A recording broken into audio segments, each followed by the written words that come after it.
নরসিংদীতে গ্রেফতার হওয়া ছাত্রলীগ নেতাদের রিমান্ড শুনানি কেন্দ্র করে জেলা আদালত চত্বরে অবস্থান নেয় বিক্ষুব্ধ ছাত্র জনতা। এ সময় শেখ হাসিনার বক্তব্যের প্রতিবাদ জানান তারা। ভেঙে দেওয়া হয় শেখ মুজিবুর রহমান ও সাবেক শিল্পমন্ত্রী নুরুল মজিদ মাহমুদ হুমায়ুনের মুরাল। বিস্তারিত জানিয়েছেন রাকিবুল ইসলাম।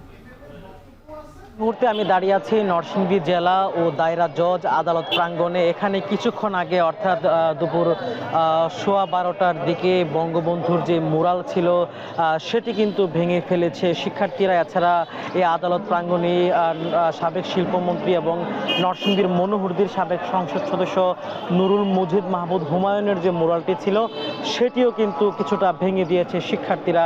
আমরা যেমনটি জানতে পেরেছি যে আজকে সকালে বেশ কয়েকজন গ্রেপ্তার হওয়া ছাত্রলীগ নেতাকর্মীকে রিমান্ড শুনানির উদ্দেশ্যে আদালতে তোলা হয়। তারপরেই কিন্তু আসলে শিক্ষার্থী এবং ছাত্রদলের নেতাকর্মী যারা রয়েছেন তারা আদালত চত্বর এবং আদালত প্রাঙ্গণ ঘিরে ফেলে তারা বিভিন্ন স্লোগান দিতে শুরু করে।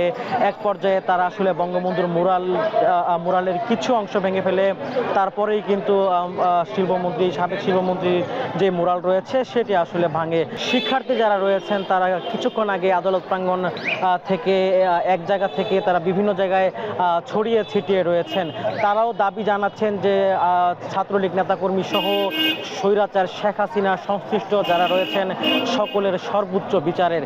এছাড়া গতকালকে শেখ হাসিনা যে বক্তব্য দিয়েছে সেটিরও আসলে প্রতিবাদ জানিয়েছেন তারা। এই ছিল নরসিংদী থেকে আমার কাছে এই মুহূর্তের সবশেষ।